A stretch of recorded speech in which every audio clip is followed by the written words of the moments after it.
Die Aufgabe, die dem Denken gestellt ist heute, wie ich es verstehe,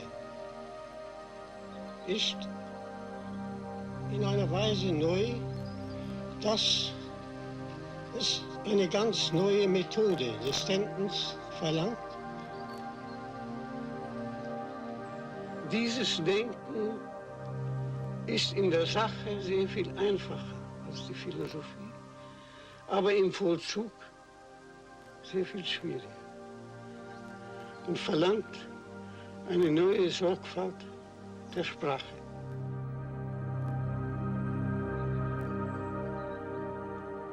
The renowned philosopher Martin Heidegger lived for the whole of his life in the Black Forest area of southern Germany. He looked, talked, and often acted like a typical German farmer, but he thought like nobody else alive.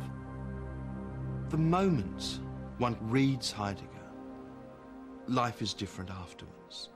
Now, there are lots of reasons why that's the case, but it has a lot to do with the power of the argument and its novelty. The "I can't imagine ever having thought that before" feeling. It just changes the way you view philosophy. As you get into it, it can become indispensable to one's own feeling of how thinking gets itself done. And to those who say, look, this isn't philosophy, I say, fine, I'm not terribly interested in the supermarket label, call it what you will. Are you able to cope? Are you able to live with its completely new, radical grasp on the world?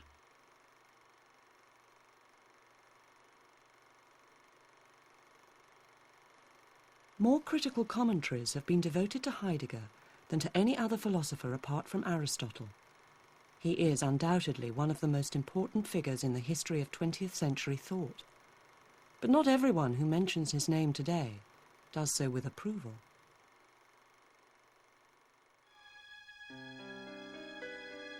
Two decades after his death in 1976, he is widely revered, but also widely reviled. And the explanation has to do not with philosophy, but with politics. There are two uncontestable facts about Heidegger.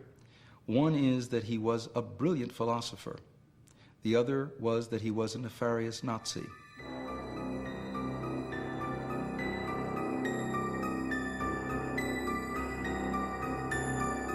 I don't really blame him for thinking that Hitler was the salvation of Germany. Lots of reasonable people thought Hitler was the salvation of Germany. But they usually also thought that all this stuff about the Jews was just, window dressing and didn't really come to anything. What I find hard to forgive about Heidegger is after everybody knew about Auschwitz, knew what Hitler was leading up to, he just pretended that he hadn't really been there or had nothing to say or something like that. What sort of man was Martin Heidegger? How did he come to align himself with the most sinister political movement of modern times? And to what extent should his Nazi involvement be allowed to detract from his status as a thinker?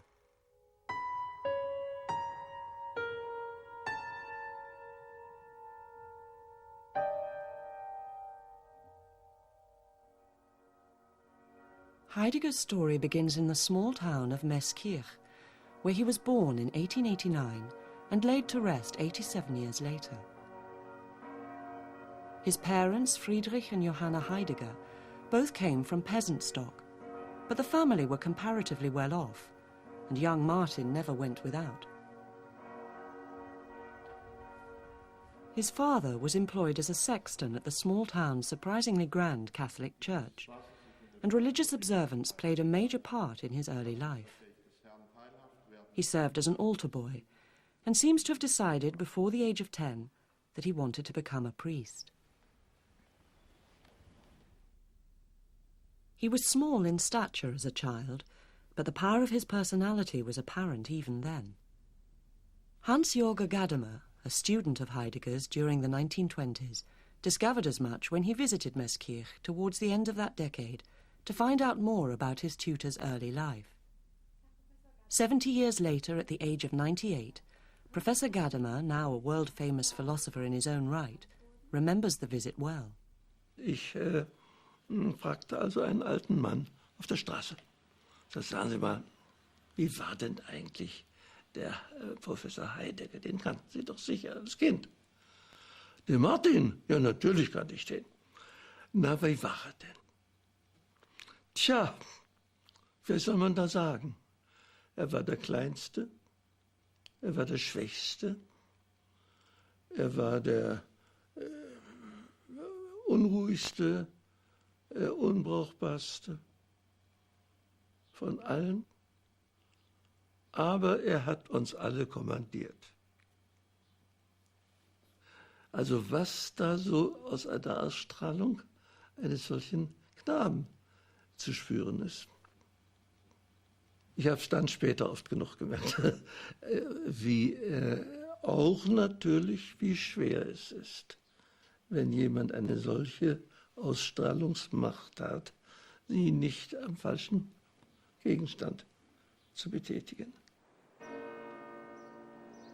In 1909, having received a grammar school education paid for largely by the church, Heidegger enrolled at the University of Freiburg, the city in which he was to spend the bulk of his working life. He started off as a student of Catholic theology, but his faith in God suddenly began to weaken, leading him to change his subject first to mathematics, then to philosophy. His interest in this field had been aroused by the work of one of his professors, Edmund Husserl. He was the originator of an important philosophical movement known as phenomenology, which offered a new understanding of human consciousness. Husserl took the promising young scholar under his wing, doing everything he could to promote his career, a kindness Heidegger would later repay in the most callous way imaginable. Before Husserl's sponsorship had time to take effect, Heidegger found himself caught up in the First World War, not as a frontline soldier, but in several less hazardous roles. Hat später diese Zeit des Ersten Weltkriegs als heroische Zeit für sich in Anspruch genommen. Das stimmt natürlich nicht. Er war, wenn man so will, einer, der versucht hat, möglichst lange nicht an die Front zu müssen. Das muss man einfach sagen. Er hat einen Dienst, der quasi militärisch gewesen ist, nämlich bei der Postzensur in Freiburg angetreten und ist erst am Schluss des Krieges, also seit Juli 1918, als Meteorologe, als Wetterwart eingesetzt worden. Das war an der Westfront, hinter der Front, vor allen Dingen um die Windverhältnisse für den Gaskrieg einzustufen, dass man also wusste, wenn Westwind trifft ist und eine besondere Gefahr für die deutschen Truppen bestand. While the war was still going on, Heidegger married the woman who would remain at his side for the rest of his life, an attractive economics student called Elfriede Petri, who soon bore him 2 sons. In 1923, when the boys were still small, the family moved to Marburg in central Germany, where Husserl had helped Heidegger find himself a job as an associate professor of philosophy. Heidegger never took to Marburg, however, and whenever he could, he made his way back to the Black Forest. His destination was a simple wooden hut he'd had specially constructed for himself on the slopes of a mountain called Todtnauberg. This was to be his spiritual home for the rest of his life, somewhere he could always find the solitude he needed for his work. The family spent time here as well, though, and it's a place to which Heidegger's younger son Hermann remains deeply attached.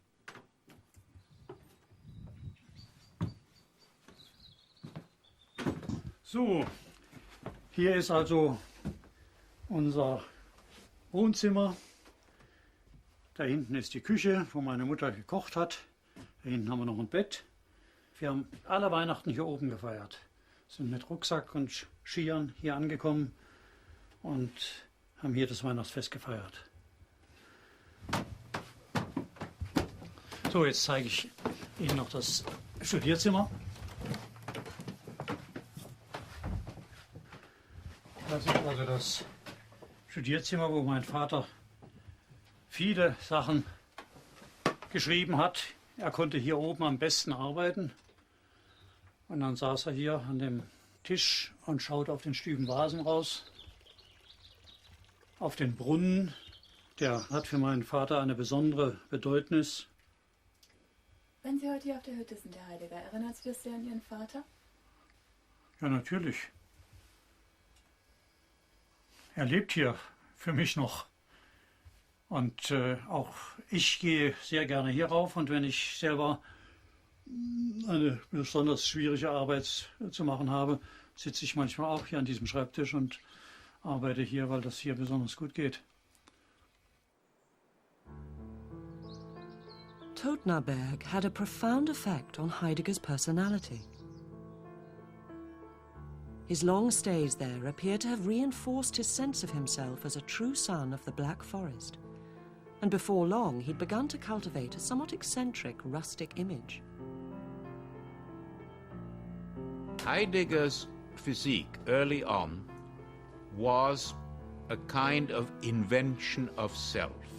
The insistence on peasant-style clothes, the Black Forest way of speaking, chopping his own wood at his lonely hut high up in the hills at Todtnauberg.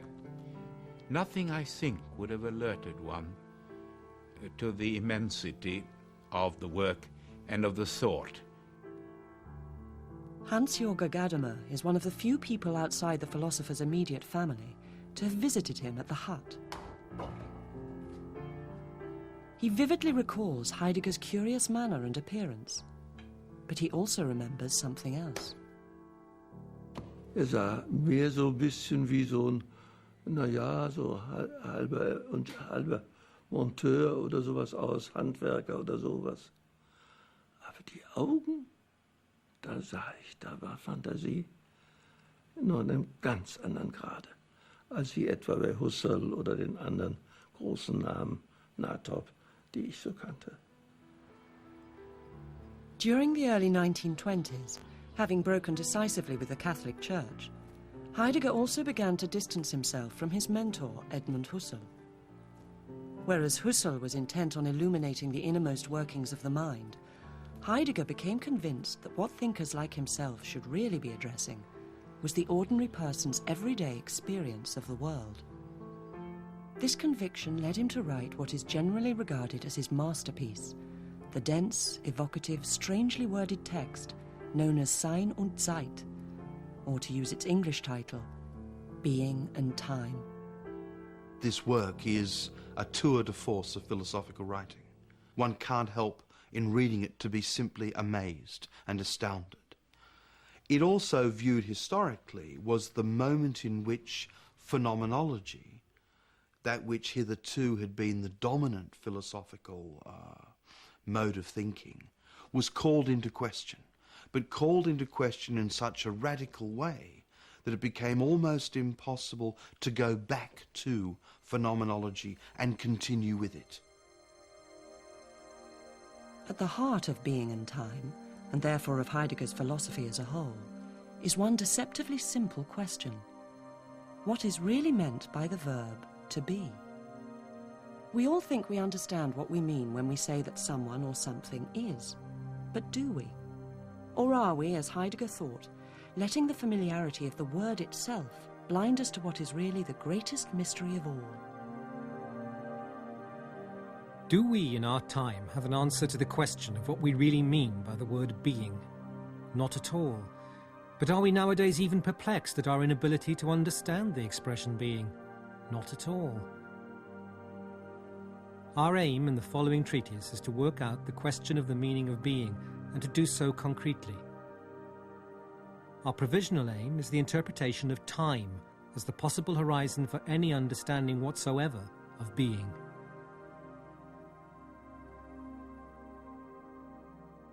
Immanuel Kant, no small figure, he had said that space and time were equally important. They were the way we organized our world. The very young Heidegger never forget. He's writing this as a very, very young man, says not at all. Space is an almost insignificant category. Time is a mystery.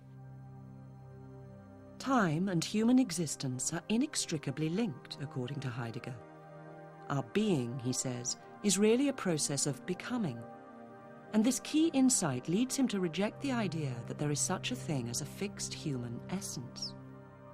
Heidegger's major contribution in Being and Time is to show how the old Aristotelian essence of man as the rational animal is, in effect, an abstraction, because what comes first is man's own existence. And existence for Heidegger is nothing but this stretching, whereby we are constantly projecting ourselves into a future, always expecting things, always hoping things.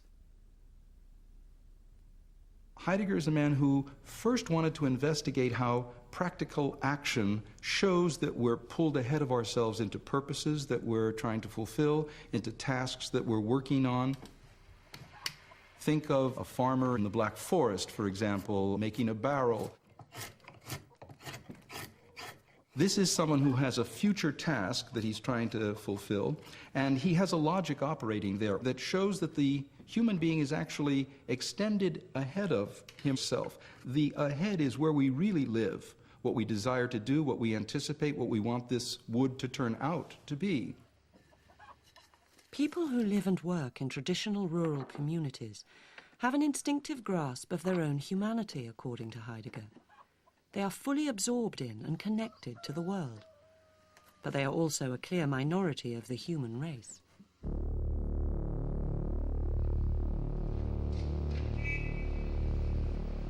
Heidegger argues that most of us, especially those who live in big modern cities, tend to lose touch with our individuality.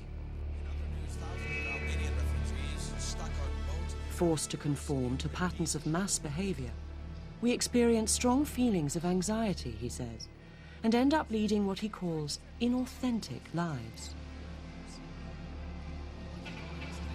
Most of us live what he called a life of one. One is one. One does this. One thinks that. One moves in this way. And he's saying to you, no, the I is not one. And this was, in the 1920s, sheer breathtaking prophecy before the great mass market detergence of standardized life and death which has swept over us. The consumerism even of our deaths. They don't belong to us anymore. And he gave the great warning. He said, as this soap powder spreads over the planet, over the universe, it will be almost impossible for you to be you and not just one. Being and Time was to make Heidegger's name once and for all. But before it was even published, he started to be spoken of as an original and explosive thinker. Drawing on his unpublished theories, he gave a series of brilliant lectures at Marburg University, which had a huge impact on all those who heard them. One young woman in particular found herself overwhelmed. She was Hannah Arendt, a talented and beautiful Jewish student who would later achieve world fame as a commentator on the evils of Nazism. Arendt became a pupil of Heidegger's in 1924. He was immediately struck by her, and before long they had embarked on a brief but passionate affair.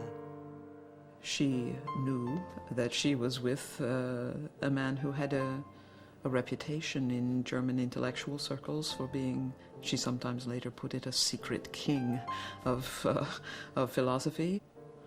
But she was also very remarkable, and both of them seem to have conceptualized this relationship as a mystical event, and she remained loyal to it because it had been so formative.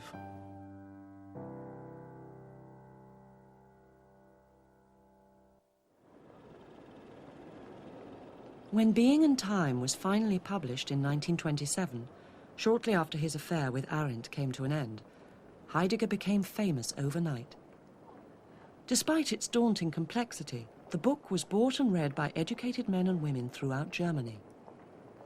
Its success was due in large part to the troubled and questioning spirit of the time. Heidegger's existential point of departure in Being and Time satisfied the needs of a generation that was lost in the aftermath of World War I, and for which questions of existence, the wherefore and whither of human existence were absolutely central. The book caused ripples of excitement not just in Germany, but all over the world. And in 1928, Heidegger returned in triumph to Freiburg University, taking over the chair of philosophy left vacant by the retirement of Edmund Husserl. At the relatively young age of 39, he had suddenly acquired the status of a major philosopher. But within a few years, he would tarnish his reputation forever by embarking on a calamitous political adventure.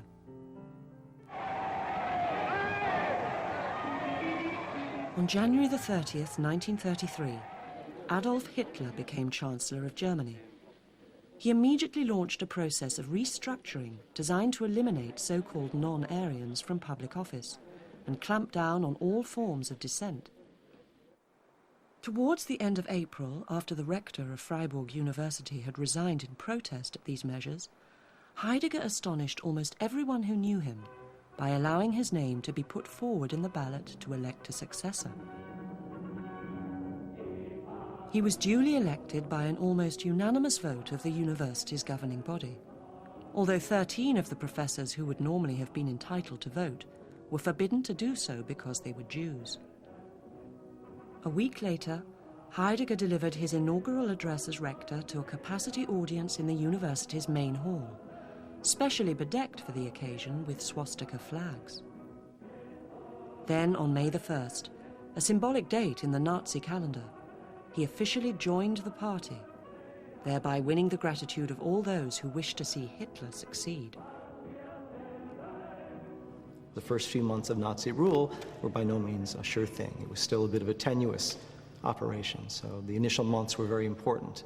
And this was the specific finding of the University Denazification Commission, that Heidegger had played an essential role in placing Hitler into the saddle by serving to legitimate the regime on the basis of his immense worldwide philosophical prestige.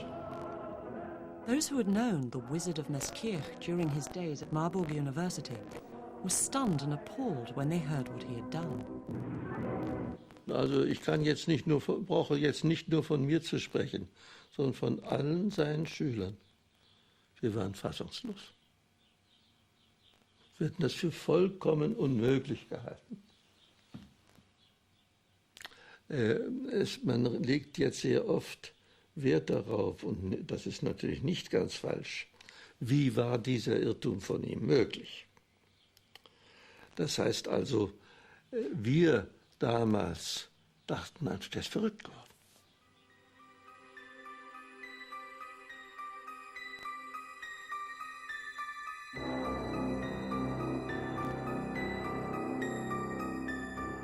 Why did Heidegger attach himself so firmly to the Nazi cause?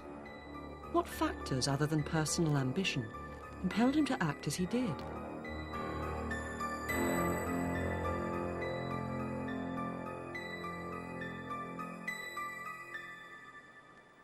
Part of the explanation seems to lie in the closeted rural culture from which he and Hitler both emerged.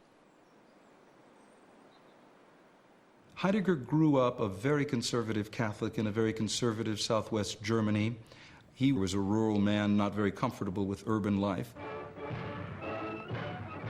Nazism claimed to offer a preservation of a more simple, rural life at the same time as it promised a tempered move into the technological 20th century. I think this was a great appeal to Heidegger. Deutsche Arbeiter, an das Werk! Nazism also was famous for its anti-Semitism, and I think Heidegger shared in the cultural anti-Semitism of his nation of that time without yielding, I believe, to the crude biological anti-Semitism of Hitler. He didn't need Hitler to be an anti-Semite. He had that already from his culture.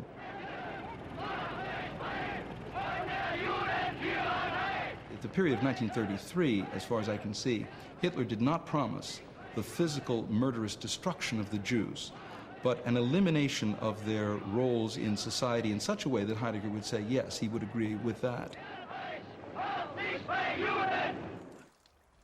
The claim that Heidegger was anti-Semitic is one that's often denied, not least by members of his family. His son, Hermann, for instance, points out that the philosopher had many Jewish friends, including both Edmund Husserl and Hannah Arendt. However, the evidence that points to him having a deep antagonism towards Jewish culture as a whole, as opposed to individual Jews, is too compelling to ignore. In 1929, Heidegger wrote a letter to a friend of his to say that Germany now is at a crossroads. Either it goes down the road of the Jewification of German culture, or it continues down the other road to the restoration of Greater Germany. Now, the word Heidegger used for Judung is a very anti-Semitic term. You will not find it in even the biggest German dictionaries. However, you will find it in Mein Kampf, where Hitler used it in exactly the same terms. Another telling piece of evidence came to light purely by chance when Professor Rainer Martin, a one-time student of Heidegger's, stumbled across an old book about Hermann Göring. When he opened it, he was astounded to discover it had once belonged to his former tutor. Ein wahrhaft schlimmes Buch. Heidegger hat es einem Freund geschenkt, und zwar dem Kunsthistoriker Janssen, so steht auch hier darin, der lieben Familie Janssen zur Erinnerung an den 3. März 1933 in Freundschaft Martin Heidegger. Liest man in diesem Buch, und ich habe es natürlich gelesen, dann erschaudert einen, was ein angeblich großer Geist in jenen dunklen Jahren getan hat.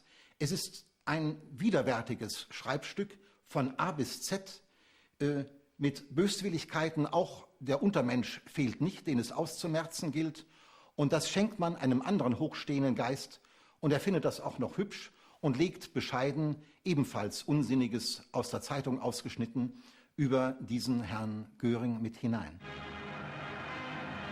Heidegger appears to have hero-worshipped Hitler and his cronies quite as slavishly as any Bavarian housewife, and there can be little doubt that his adulation had its roots in a shared inheritance of racial prejudice. But he also seems to have detected a strong affinity between the Nazi creed and certain tenets of his own philosophy. In virtually all Heidegger's lectures and texts from the 1920s, he'd been calling for some kind of notion of community. And of course, one of the linchpins of Nazi ideology was the idea of a national community that would unite all Germans. So when Heidegger put the hesitant approaches of his philosophy together, the realities of Germany in 1933, he thought that aspects of his texts and his doctrines had actually come to life. What he seems to have done is to have broadened the notion of individual authenticity and applied it to the people, to the folk. And I think that this led him finally out of the university library into the streets to identify with National Socialism, which he thought of as the realization of his own theory. Heidegger wasn't sure, however, that Nazism was safe with the Nazis. What Hitler needed, he thought, was a guide, someone who could ensure that the Nazi revolution fulfilled its true potential. Someone, that is, exactly like himself.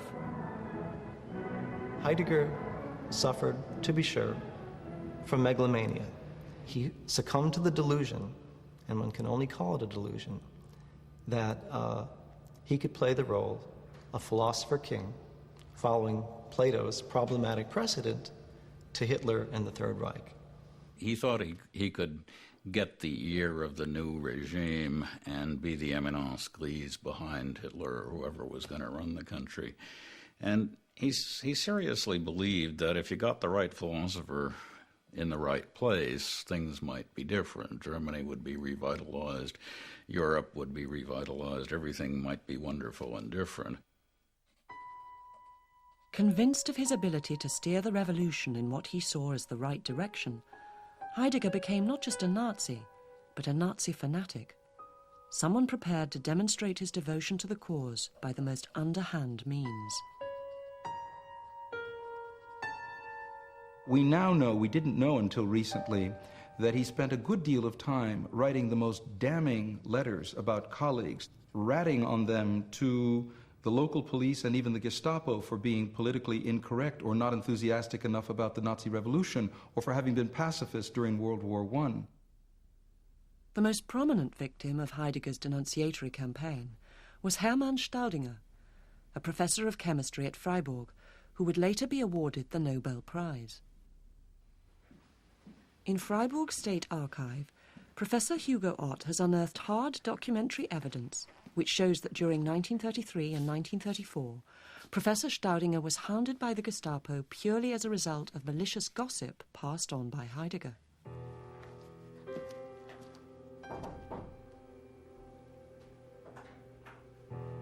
The documents reveal that on the 29th of September 1933, the philosopher held a meeting in his office at Freiburg University with a senior Nazi official. He had requested the meeting himself, with the sole aim of communicating politically damaging allegations regarding Staudinger's supposed conduct during the First World War.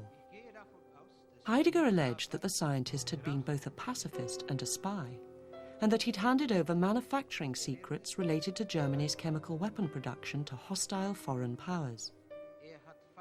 As a result of these claims, which eventually proved to be groundless, the future Nobel Prize winner was subjected to several months of surveillance and hostile interrogation.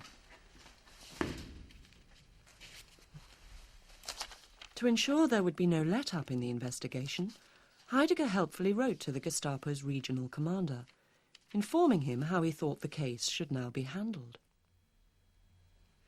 Und Heidegger führt die einzelnen Punkte der Gestapo-Untersuchungen auf und kommt dann am Schluss seines Briefes zu dem Antrag, den er als Rektor stellt, dass Staudinger aufgrund seiner politischen Vergangenheit, die negativ ist jetzt im neuen Deutschland, nicht mehr an der Universität Freiburg lehren darf, sondern dass er auch nicht einmal pensioniert werden darf, sondern entlassen, das heißt also ohne Bezüge aus dem Staatsdienst zu entfernen ist. Und Heidegger unterschreibt das eigenhändig: Heil Hitler, Heidegger. Ein schlimmer Brief. Wäre er bekannt gewesen 1945, Heidegger hätte nie eine Chance gehabt, in der Universität heimisch zu werden.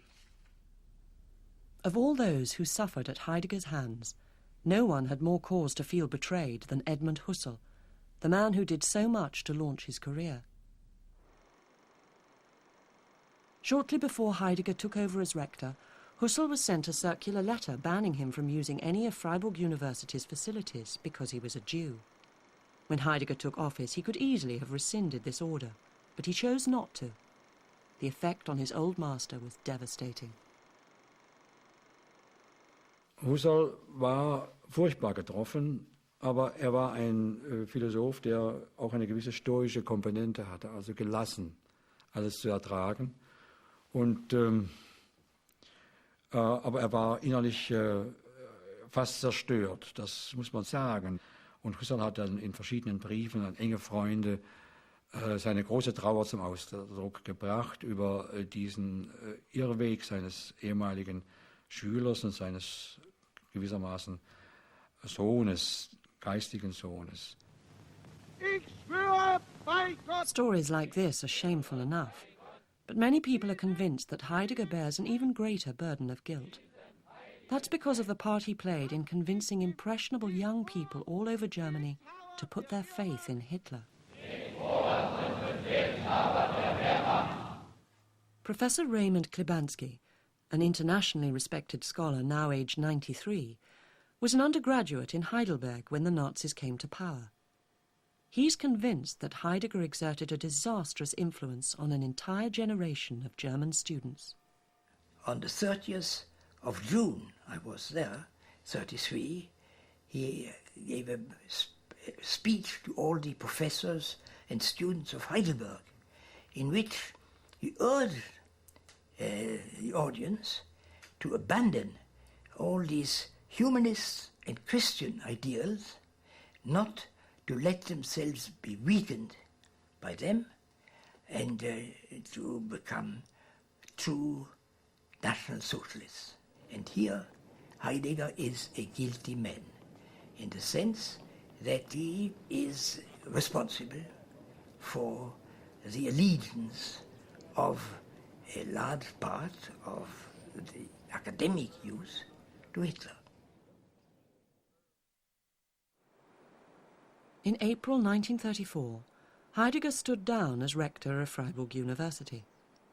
After the war, he claimed he had done so in protest at Nazi excesses, but his real motivation seems to have been a deep sense of frustration at the meagreness of what he'd achieved. His disillusionment with National Socialism is not a disillusionment with National Socialism. It's a disillusionment with the possibility that a political party could enact the thorough change that he wants and which has emerged from his study of the history of philosophy. Chastened by his ill-fated dalliance with worldly affairs, Heidegger returned to the life of the mind. He began once again to spend as much time as possible at Todtnauberg, where his thought gradually entered a new phase. The move from the period of the rectorate into the 40s and 50s, all the way to his death, is a move to poetry and to language in particular as the space, the place where one should look at one's relation to being and to history as a whole.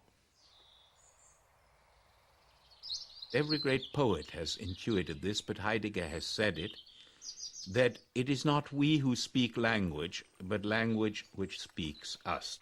It structures our world. It structures our sense of time, of identity, of human relations, of love, of violence, and so on.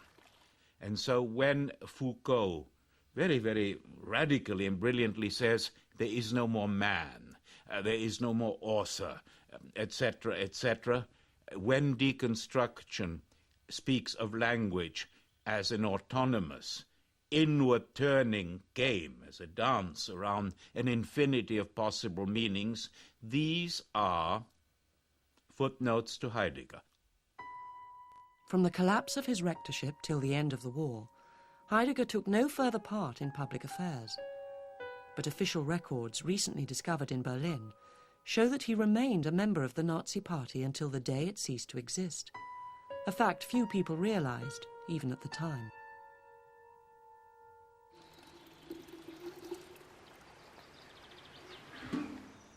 The philosopher's nephew, Heinrich Heidegger, who still tends the modest grave in Meßkirch Cemetery where his uncle lies buried, was a schoolboy during the war.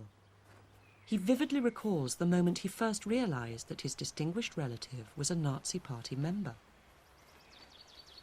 Im Januar 1944, da hat mich eingeladen nach Freiburg, Manuskripte und Abschriften zu Bergen einzuladen und nach Meßkirch zu transportieren.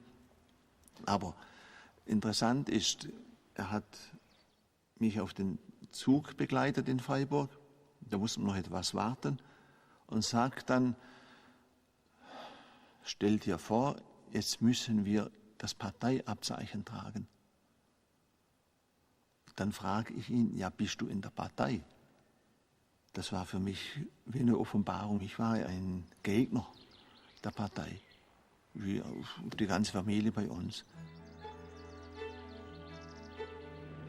By the time this conversation took place, the pressure was mounting for Heidegger, as it was for everyone else in Germany. The war was turning into a rout, and Hitler's days were clearly numbered. On November the 27th, 1944, Freiburg was subjected to a massive bombing raid, and the university, which sustained heavy damage, had to be abandoned. The philosophy department relocated en masse to Castle Wildenstein, a medieval fortress overlooking the upper Danube Valley, while Heidegger himself was put up a few miles away by one of his favourite students, Princess Margot von Sachsen-Meiningen, with whom he was having an affair. He stayed in the princess's hunting lodge for several months, keeping well away from Freiburg until he could tell how he might be treated by the French troops, who'd taken charge of the city. Sein Verhalten 1933 war ja dann für viele ein Anstoß und da wusste er nicht, wie es ihm ergehen wird. Darum hat er sich in diesen ersten Wochen nach Kriegsende praktisch versteckt. As it turned out, Heidegger was quite right to be concerned. Within a few weeks of Freiburg's surrender, French officials arrived at his home on the outskirts of the city. They carefully surveyed the house and its contents, and then informed Elfriede Heidegger, who was living there alone, that the property would be requisitioned for use by Allied personnel, because its owner was known to have been a leading Nazi Party member. This threat was soon lifted, thanks to a certain amount of string-pulling by Heidegger's friends. But the philosopher could see the way things were going, and he soon decided to return to Freiburg and face the music.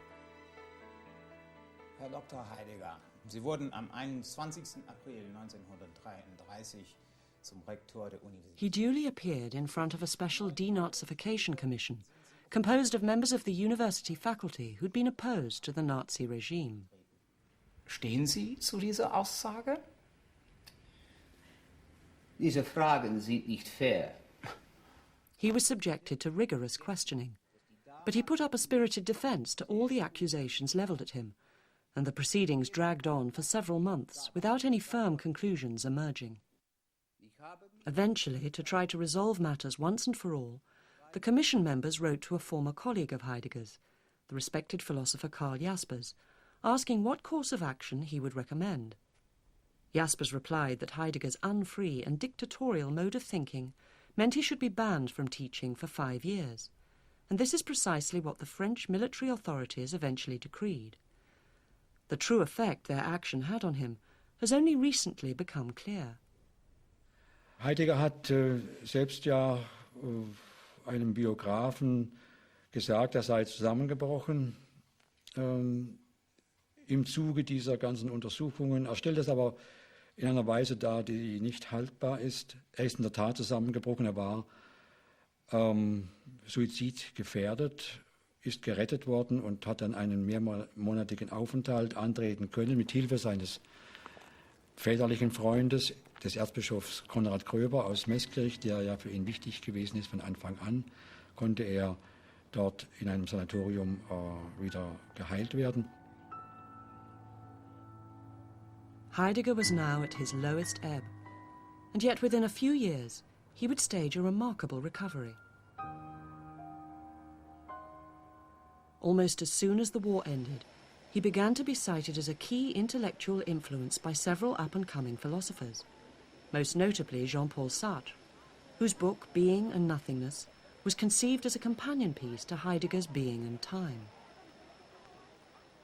When Heidegger resumed teaching again in the early 50s, the support of Sartre and other existentialist thinkers helped to re-establish him as a major academic star. Es ist die Zeit, in der wir wohl in Deutschland allgemein als restaurative Zeit rechnen müssen. In dieser Zeit kommt er wie der Vogel aus der Asche, wie Phönix aus der Asche zu neuem Leben und zu neuer Anerkennung, ja, zu einer unerwarteten, großen Anerkennung international. Das ist ein Wunder, so wie das deutsche Wirtschaftswunder ein Wunder sein mag, vielleicht. The one person, other than Sartre, who did most to restore Heidegger's damaged reputation was his former lover, Hannah Arendt, who had been forced to leave Germany in the early 30s and settle in New York. There, in a small brownstone apartment on the Upper West Side where she lived with her husband, she had begun to produce the stream of writings that would make her famous as a penetrating commentator on Nazism, to which she would forever attach the often-quoted phrase, the banality of evil. At the end of the war, Arendt wrote a fierce letter to Karl Jaspers, calling Heidegger a potential murderer because of his treatment of Edmund Husserl. But when the former lovers met again face to face, her view of him softened. The meeting took place in Freiburg on the 7th of February 1950. Arendt was visiting the city in connection with work she was carrying out on behalf of a special body set up to recover Jewish property stolen by the Nazis. She sent Heidegger a note telling him of her arrival, and that evening he visited her in her hotel. He memorialized the meeting with a poem, and she said that conversation took up as though no time had intervened. So I think you can see that this relationship existed on another plane as far as both of them were concerned than the worldly one in which the hotel was situated. She reports that he is contrite about his involvement with the Nazis, but not in any very knowing way, that he doesn't really understand himself and he doesn't understand the significance of what he's done. She'll exchange letters with Karl Jaspers in which they shrug their shoulders and say, it's his character. There's nothing to be done about it. Like, he's a fool. And in many ways he was. Hannah Arendt never entirely forgave Heidegger for his Nazi past, but she does seem to have accepted most of his explanations for what he did during the Third Reich at face value. She worked tirelessly from 1950 onwards to promote his work in America, thereby completing his extraordinary rehabilitation. Hannah Arendt had publicly taken position against the Nazis. She was known to be Jewish. She emigrated to America. The fact that she would defend Heidegger made it look as if there was finally nothing to reproach him with. What is perhaps most troubling about Heidegger's post-war revival is that he never apologized for what he had done during the 30s, or uttered a clear denunciation of Hitler and his crimes. Even the murder of 6 million Jews was an event about which he seems to have felt no obligation to speak. He resumes teaching, and literally the philosophic and literary world looks to him. Come on, speak out. Say something human on the horror, on the Shoah, on the genocide, on the Holocaust. Nothing. Nothing. Now that's where my bafflement and rage begins. When Heidegger died in 1976, it was the sage who was remembered in all the obituaries, not the practicing Nazi.